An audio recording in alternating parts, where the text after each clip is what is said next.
Hello students, this is our science class and from next week we are starting our test. So in this week we will do revision. ठीक है, वो first chapter growing plants from seeds to seedling कि हम plants को कैसे grow करते हैं। आपने अपने चारों तरफ बहुत सारे प्लांट्स देखे होंगे, बहुत सारी लिविंग थिंग्स देखी होंगी, लेकिन प्लांट से वो खाना खुद बनाते हैं और हम अपना खाना वेजिटेबल, फ्रूट, सीरियल सब किससे लेते हैं? प्लांट से लेते हैं। ठीक है, तो प्लांट्स हैं हमें फाइबर, वुड, रबर ये सब भी देते हैं, हमें ऑक्सीजन भी देते हैं, इसलिए उन्हें वो हमारे लाइफ के लिए बहुत ही ज़रूरी है। Growing of plants from seeds, seed से कैसे लेते हैं हम प्लांट्स को?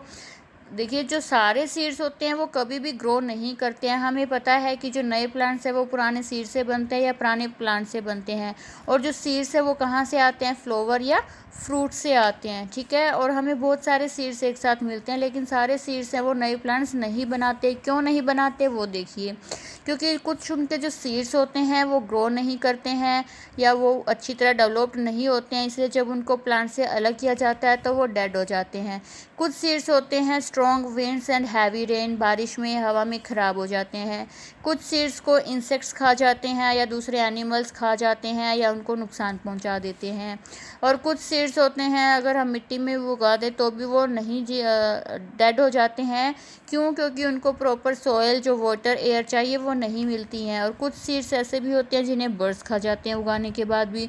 ठीक है, तो हम कह सकते हैं कि सभी सीड्स हैं वो नहीं उगते हैं, लेकिन जो सीड्स उगते हैं वो प्लांट बनाते हैं। ठीक है, अब हम सीड की स्ट्रक्चर कर लेते हैं। देखिए, ये सीड की स्ट्रक्चर है। ये सीड बाहर से ऐसा दिखाई देता है और अंदर से ऐसा दिखाई देता है। ऐसा सीड दिखाई देता है। जो बाहर का जो ब्राउन कवर है ये क्या होता है?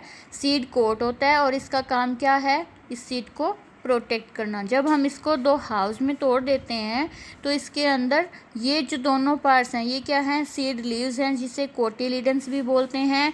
और जब हम इसे ग्रो करते हैं तो इस तरह यहाँ से प्लांट निकलना स्टार्ट हो जाता है, जिसे क्या कहते हैं? बेबी प्लांट कहते हैं। ठीक है, और ये बेबी प्लांट के शूट और छोटी सी रूट होती है और ये फिर उग जाती है। ठीक है, जर्मिनेशन ऑफ सीड देखते हैं अब हम। जर्मिनेशन होता क्या है? जब भी हम एक सीड को उगाकर उससे जब नया प्लांट निकलता है तो उसे क्या कहते हैं?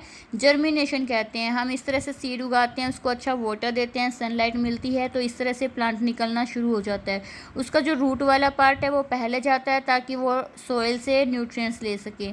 ठीक है, उसके बाद ये जो पार्ट सीड था ये अलग हो जाएगा और ये इस तरह से नया प्लांट निकल जाता है। ठीक है, और जब इसके लीव्स निकल आते हैं तो वो फोटोसिंथेसिस शुरू कर देते हैं, अपना खाना खुद बना सकते हैं। उससे पहले जो कोटिलीडन्स होते हैं सीड के, उससे उन्हें फूड मिलता है।